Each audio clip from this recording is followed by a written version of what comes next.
Hello everyone, welcome to Hitesh easy. Friends, इस video में हम सॉल्व करेंगे एमसीक्यू टाइप क्वेश्चन। टॉपिक रहेगा farm management, production and resource economics.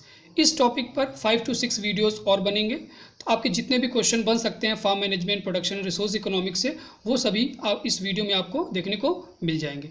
PDF के लिए हमारा टेलीग्राम चैनल ज्वाइन कर सकते हैं, उसका भी लिंक आपको डिस्क्रिप्शन में मिल जाएगा। तो आइए शुरू करते हैं।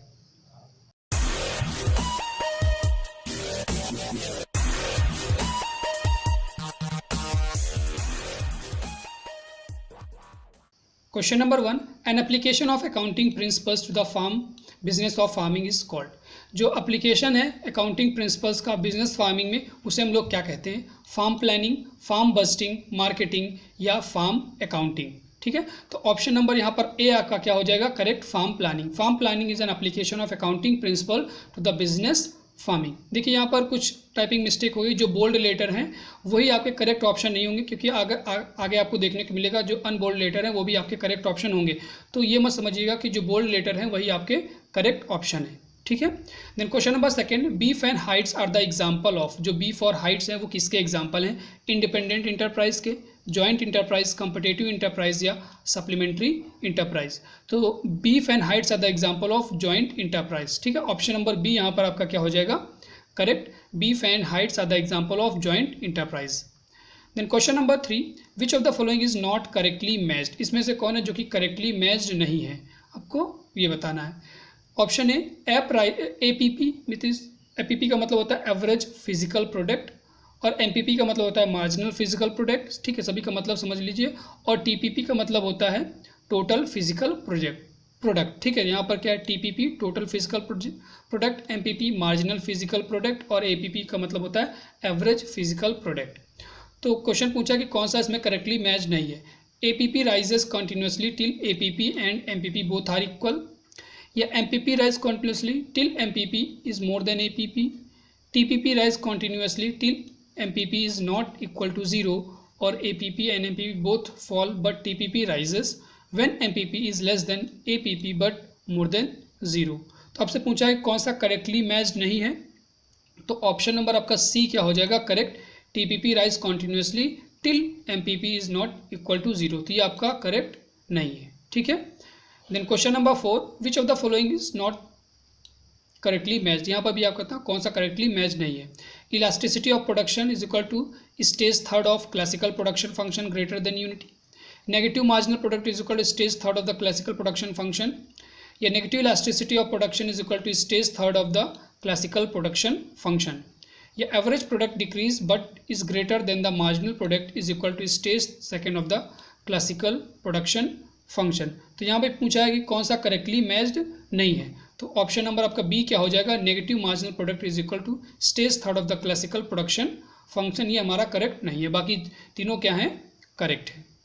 Then question number 5, a farmer having less than 1 hectare irrigated land is known as. ठीक है, यहाँ पर क्लासिफिकेशन आप लोग थोड़ा सा समझ लीजिए कि फार्मर को किस लैंड के बेसिस पर कैसे क्लासीफाई करते हैं। तो जो मार्जिनल फार्मर होते हैं उनके अगर लेस देन 1 हेक्टेयर, ठीक है, अगर लेस देन 1 हेक्टेयर है तो उनको हम लोग मार्जिनल फार्मर कहते हैं।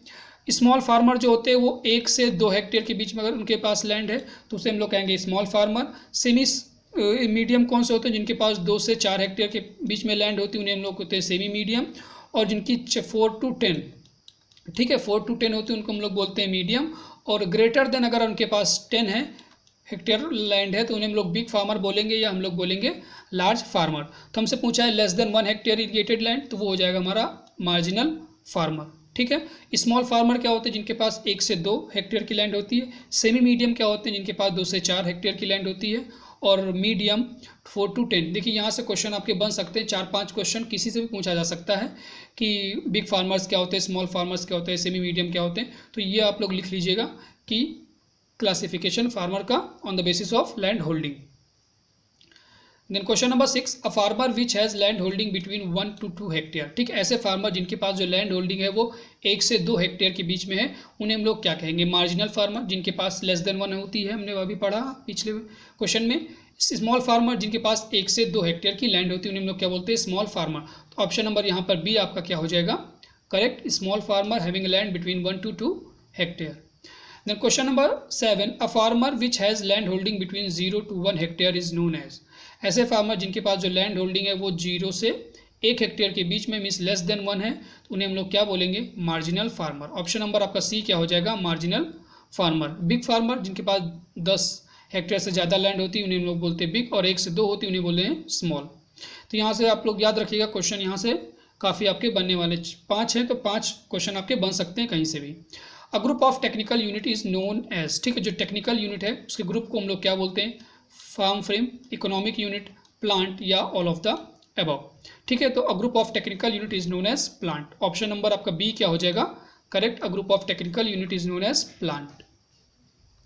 Then question number 9, a single convenient unit in production for which technical coefficient are calculated as, ठीक है, a single convenient unit जिसके लिए हम टेक्निकल कोफिशिएंट को कैलकुलेट करते हैं उसे हम लोग क्या कहते हैं, unit of accounting, technical units, marginal units या नॉन ऑफ द अबव। ठीक है, तो ऑप्शन नंबर यहाँ पर आपका क्या हो जाएगा, टेक्निकल यूनिट।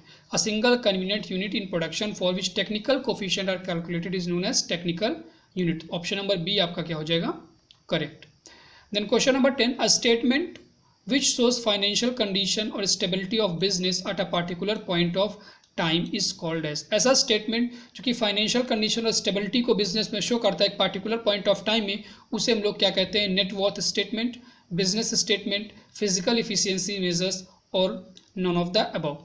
ठीक है, तो ऐसा स्टेटमेंट जो कि हमारी फाइनेंशियल कंडीशन और स्टेबिलिटी को बिजनेस में शो करता है एक पार्टिकुलर पॉइंट ऑफ टाइम में, उसे हम लोग बोलते हैं net worth statement. Option number A आपका क्या हो जाएगा यहाँ पर, correct, net worth statement. Then question number 11, another name of overhead cost. ये आपका इंपॉर्टेंट क्वेश्चन है, ठीक है, यहाँ से बन सकता है आपका एग्जाम में आएगा, इजी भी क्वेश्चन है और काफ़ी ज़्यादा बार पूछे जाने वाला क्वेश्चन है। Another name of overhead cost, fixed cost, total cost, variable cost या मार्जिनल कॉस्ट। तो ओवरहेड कॉस्ट को हम लोग इनडायरेक्ट कॉस्ट भी कहते हैं और दूसरा क्या कहते हैं, fixed cost. Option number A fixed cost, overhead cost is also known as fixed cost और indirect cost. Then question number 12, APP will be equal to, जो APP means average physical product है वो किसके बराबर होगा, जहाँ पर हम लोग वाई को आउटपुट मानते हैं और एक्स को इनपुट मानते हैं। ठीक है, तो X by Y means input by output या X by Y into 100, C Y by X और नॉन ऑफ द अबव। ठीक है, तो जो एपीपी होता है एवरेज फिजिकल प्रोडक्ट वो होता है आउटपुट बाई इनपुट। ठीक है, मीन्स आपका ऑप्शन नंबर सी क्या हो जाएगा, करेक्ट, आउटपुट बाई इनपुट। याद रखिएगा, एक्स वाई से आप लोग मत याद रखिए, कभी आपको वेरिएबल अगर चेंज कर दिया, वाई की जो है एक्स कर दिया, एक्स या वाई कर दिया, तो आप लोग गलत कर देंगे। तो या सिंपली याद रखना है सबको कि output by input is known as APP.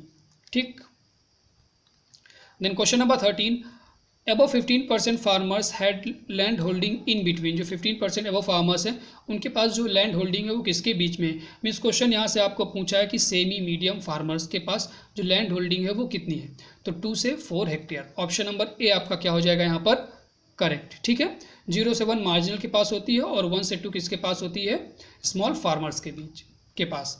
ठीक है, तो above 15% farmers had land holding between 2 से 4%, मीन्स आपको पूछा है कि semi medium farmer. Then question number 14, absence of integration between resource and activities is a process of production is called. Absence integration, absence होना resource और activities के बाद process को हम लोग क्या कहते हैं, linearity, non linearity, quasi linearity या क्विसी नॉन लीनियरिटी। ठीक है, तो इसका ऑप्शन नंबर बी क्या हो जाएगा, correct, non linearity. Absence integration between resource and activities in the process of production is called non-linearity. Option number B will be correct. Then question number 15, ISO revenue line is, जो ISO revenue line होती है वो कैसी होती है, straight line होती है, horizontal line होती है, कर्व होती है या वर्टिकल लाइन होती है। ठीक है, तो जो ISO रेवेन्यू लाइन होती है वो कैसी होती है, हमारी straight line. Option number A आपका क्या हो जाएगा यहाँ पर, correct. Then question number 16, average fixed cost is equal to, जो एवरेज फिक्स्ड कॉस्ट होता है AFC, इसे शॉर्ट फॉर्म में हम लोग AFC कहते हैं, कहीं आपको AFC लिखा मिल जाए तो समझ लीजिएगा क्या है, एवरेज फिक्स्ड कॉस्ट। ठीक है, वो किसके बराबर होता है, टोटल फिक्स्ड कॉस्ट बाई 100 या total fixed cost by variable, total variable cost, total fixed cost by input या total fixed cost by output. ठीक है, तो जो एवरेज AFC होता है वो हमारा होता है total fixed cost by output. Option number C आपका यहाँ पर क्या हो जाएगा, करेक्ट, इंपॉर्टेंट क्वेश्चन है। ठीक है। टोटल वो एवरेज फिक्स्ड कॉस्ट इसके बराबर होता है total fixed cost by output, ठीक है। और आपका ये question number 15 ISO revenue line, ये भी आपका इंपॉर्टेंट क्वेश्चन है। Then question number 17 average product is equal to marginal product when, जो एवरेज प्रोडक्ट आपका होगा वो मार्जिनल प्रोडक्ट के बराबर होगा कब, जब average product is maximum, average product is minimum, या मार्जिनल प्रोडक्ट इज जीरो, या नन ऑफ द अबव, ठीक है। कब होगा average product is equal to marginal product, जब हमारा एवरेज प्रोडक्ट है एपी वो मैक्सिमम होगा, मीन्स ऑप्शन नंबर ए आपका क्या हो जाएगा correct. Average product is equal to marginal product means AP is equal to MP when AP is maximum, option number ए। ये भी आपका इंपॉर्टेंट क्वेश्चन है। Then question number 18 basic fundamental law of agriculture is, ठीक है। Basic जो fundamental law है agriculture का वो क्या है, law of diminishing return, law of substitution, law of equimarginal return, या law of demand and supply. बहुत फेमस क्वेश्चन है, काफ़ी बार एग्जाम में पूछा भी जाता है, तो याद रखिएगा आपका ये भी क्या है इंपॉर्टेंट क्वेश्चन है, एग्जाम में पूछा जा सकता है। तो basic fundamental law of agriculture क्या है, law of diminishing return, option number A, ठीक है। इंपॉर्टेंट क्वेश्चन है, एग्जाम में काफ़ी बार पूछा गया है। Then building machinery and implement are the example of, जो बिल्डिंग मशीनरी और इम्प्लीमेंट हैं वो किसके एग्जाम्पल हैं, variable resource, flow resource, fixed resource, या नॉन ऑफ द अबव, ठीक है। ये किसके रिसोर्स हैं, फिक्स्ड रिसोर्स, ऑप्शन नंबर आपका बी क्या हो जाएगा correct, fixed resource. Then question number 20 which of the following principle is employed in the production when resource are square, कौन से प्रिंसिपल को हम लोग एम्प्लॉय मतलब यूज़ करते हैं जब हमारा जो रिसोर्स होते हैं वो स्केयर होती है, मीन्स रिसोर्स की कमी होती है। Added cost is equal to added return, equi marginal principle, none of these, या कॉम्पिटिटिव एडवांटेज, ठीक है। जब हमारे पास रिसोर्स की स्केयर होती है मीन्स कमी होती है तो हम लोग क्या कौन सा प्रिंसिपल अप्लाई करते हैं, equi marginal principle, option number equal marginal principle, means option number B आपका क्या हो जाएगा यहाँ पर correct. Then question number 21 which of the following is correctly matched, ठीक है। इसमें कौन सा पेयर है इस बार करेक्टली मैच्ड आपको ये बताना है। Common cost is equal to common associated with variable cost, ठीक है। Average cost is equal to study of return and cost, या marginal cost is equal to addition of additional cost to produce additional unit of output, या prime cost is equal to cost related to fixed resource, ठीक है। तो कौन सा आपको बताना है करेक्ट कौन सा है, तो ऑप्शन नंबर आपका सी क्या हो जाएगा, marginal cost is equal to additional cost to produce an additional cost additional unit of output, means option number C आपका क्या हो जाएगा correct. Then question number 22 which one of the following is a operational decision, इनमें से कौन है जो कि एक ऑपरेशनल डिसीजन है। Enterprise mix, selection of least cost, level of resource use, या ऑल ऑफ द अबव। तो इसमें से कौन है जो कि ऑपरेशनल डिसीजन है, तो level of resource use, option number C क्या हो जाएगा correct. Level of resource is a operational decision. Then question number 23 cooperative farming, collective farming, capitalist farming, state farming और पीजेंट फार्मिंग आर, ठीक है। ये क्या है, ये टाइप्स ऑफ फार्मिंग है या सिस्टम ऑफ फार्मिंग है, या दोनों हमारे सिस्टम और टाइप दोनों प्रकार के हैं, ठीक है। तो देखिए ये हमारे सभी क्या हैं सिस्टम ऑफ फार्मिंग, याद रखना है कोऑपरेटिव फार्मिंग, आप यही नाम याद रख लीजिए cooperative, collective, capitalist, state and peasant farming, ये हमारे सब क्या हैं system of farming. Type of farming की बात करें तो जैसे हमारा मिक्स्ड फार्मिंग हो गया, diversified, dairy farming, poultry farming, ठीक है, क्रॉप फार्मिंग, ये सभी हमारे क्या हैं टाइप्स ऑफ फार्मिंग है। लेकिन यहाँ पर cooperative, collective, capitalist, state and peasants are the system of farming. तो याद रखिएगा यहाँ से भी आपके इंपॉर्टेंट क्वेश्चन है, और भी क्वेश्चन यहाँ से बन सकते हैं कि कैपिटलिस्ट कैसा है, सिस्टम ऑफ फार्मिंग है या टाइप ऑफ फार्मिंग है, पीजेंट क्या है, तो ये पूछ सकते हैं, ठीक है। Then question number 24 which of the following is not a system of farming, means यहाँ पर आपको बताना है टाइप ऑफ फार्मिंग कौन है, सिस्टम ऑफ फार्मिंग कौन सा नहीं है। तो peasant farming, cooperative farming and cooperative collective farming हमारे क्या है सिस्टम ऑफ फार्मिंग है। ऑप्शन नंबर आपका सी बचा, तो ऑप्शन नंबर सी क्या हो जाएगा मिक्स्ड फार्मिंग, ये हमारा क्या है टाइप ऑफ फार्मिंग।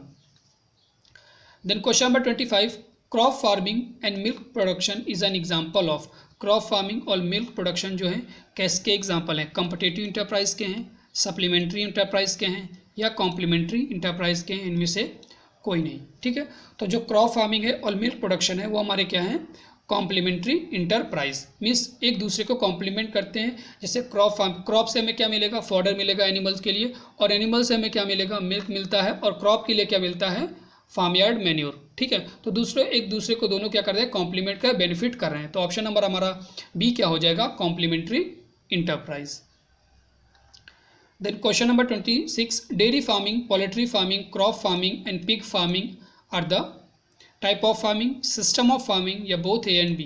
तो अभी हमने ऊपर पढ़ा था कि dairy, poultry, crop farming, pig farming, diversified और मिक्स्ड हमारे क्या है, types of farming. Option number A आपका क्या हो जाएगा, correct. Then question number 27, decision regarding irrigation, conservation, reclamation program are comes under. ठीक है, जो ऐसे डिसीजन जो कि कंजर्वेशन के लिए या रिक्लेम में सुधार के लिए हम लोग प्रोग्राम जो करते हैं वो किसके अंदर आते हैं, buying decision, selling decision, marketing decision या स्ट्रेटेजिक डिसीजन। ठीक है, तो ये हमारे क्या है, स्ट्रेटेजी हम लोग बनाते हैं, कोई भी चीज़ करते हैं। तो ऑप्शन नंबर आपका डी क्या हो जाएगा, strategic decision. Then question number 28, decision regarding selection of enterprise is known as. ऐसे डिसीजन जो कि हम लोग इंटरप्राइज के सिलेक्शन के लिए लेते हैं उन्हें हम लोग क्या बोलते हैं, marketing, buying decision, administrative decision या ऑपरेशनल डिसीजन। ठीक है, तो ऐसे decision regarding the selection of enterprise are known as operational decision. Option number D will be correct. Operational decision are the decision regarding the selection of enterprise. Then question number 29, diversified farming is a kind of. जो diversified farming है वो प्रकार की क्या है, system of farming है, both या type of farming में सिस्टम भी है और आपका टाइप ऑफ फार्मिंग भी है। तो डाइवर्सिफाइड हमारा क्या हो जाएगा, type of farming. Option number A B क्या हो जाएगा, correct. Diversified is a type of farming. Then question number 30, which of the following is not a physical factor affecting the type of farming. ठीक है, देखिए 29 important आपका question है, याद रखिएगा। 29 के ऊपर जितने भी क्वेश्चन है ये सभी क्या है, आपके इंपॉर्टेंट क्वेश्चन है, इनको आप लोग अच्छे से मेमोराइज कर लीजिएगा। Then question number 30, which of the following is not a physical factor affecting the type of farming. इनमें से कौन सा जो कि फिजिकल फैक्टर नहीं है, ठीक है, जो कि अफेक्ट करता है फार्मिंग को। तो ये क्वेश्चन आपको कमेंट में बताना कि इसका ऑप्शन क्या होगा। एकदम इजी क्वेश्चन है, ठीक है। कौन सा फिजिकल फैक्टर नहीं है, मीन्स आपको क्या बताना है, फिजिकल फैक्टर के अलावा इसमें कौन सा फैक्टर है जो कि हमारा फार्मिंग को अफेक्ट करता है। तो उसका जो आंसर होगा आप लोग को कमेंट में बताना है कि इसका सही आंसर क्या होगा। एकदम इजी क्वेश्चन है। Enterprise budgeting deals with input output relationship of.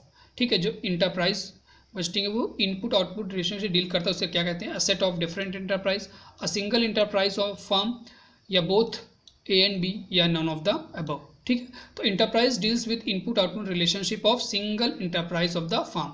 Option number आपका बी क्या हो जाएगा, correct, single enterprise of the firm.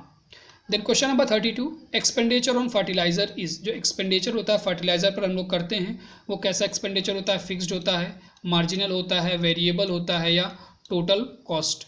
ठीक है, तो expenditure on fertilizer is called as variable cost. Option number B will be correct, variable cost is expenditure on fertilizer. Then question number 33, which of the following formula gives the correct measure of rate of capital turnover. ठीक है, rate of capital turnover का best formula, best मतलब सही formula क्या होगा, gross income by total farm asset into 100, net income by total farm asset into 100, या farm business income by total farm asset into 100, capital investment by total farm asset into 100। ठीक है, तो हमारा जो capital rate of capital turnover होगा उसका जो सही है हो जाएगा वो क्या हो जाएगा, option number A, gross income by total farm asset into 100। Then question number 34, facts and findings of other science are coordinated for the solution of various problems of individual farmers to view achieving certain desired goals. Hence the farm management is, farm management क्या है, micro approach science, practical science, integrating science, या border field. ठीक है, तो हमारा जो farm management वो क्या है, प्रैक्टिकल साइंस। ऑप्शन नंबर आपका बी क्या हो जाएगा यहाँ पर, correct, sorry option number B नहीं होगा, option number C, integrated science. ठीक, integrated science, integrating science. Option number C आपका क्या हो जाएगा, करेक्ट, जो फार्म मैनेजमेंट वो कैसा है, integrating science. Option number C will be correct. ठीक है फ्रेंड्स, इस वीडियो में इतना ही, अगले वीडियो में फिर मिलेंगे एक नए टॉपिक के साथ।